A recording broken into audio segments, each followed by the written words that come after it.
We promised you good news, and we're delivering it. We told you some months ago about the 4,000 beagles that were slated to be tortured for no real reason at a research facility in Virginia.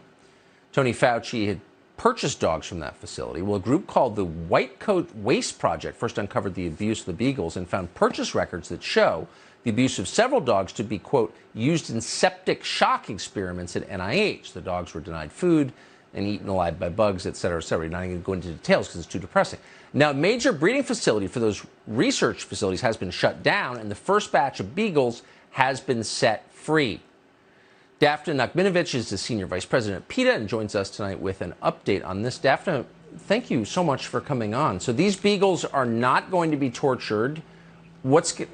Congratulations, we're celebrating. What happens to them now? Thank you. We are celebrating, Tucker. Thanks for having me back on. Over the next 60 days or so, they're going to be transferred to the Humane Society of the United States, and from there going to various shelters in Virginia and beyond. The first group was released yesterday to the tune of approximately 400.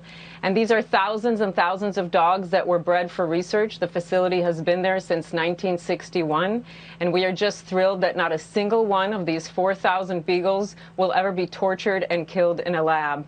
They will all have the opportunity to find a loving home, to feel the grass under their paws, the sun on their back, play with a toy, and have a name, things that they have not had the chance to experience thus far.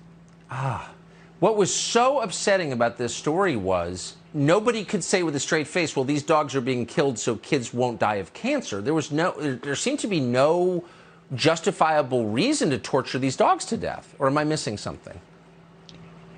You are absolutely not missing something, and this is the tip of the iceberg. We are thrilled for these 4,000 dogs. But this facility was the second largest provider of dogs for experiments in this country. There is a larger facility in New York that has, believe it or not, 21,000 beagles. These animals are bred and sold for absolutely pointless, painful experiments. And our federal government has bought dogs from this facility.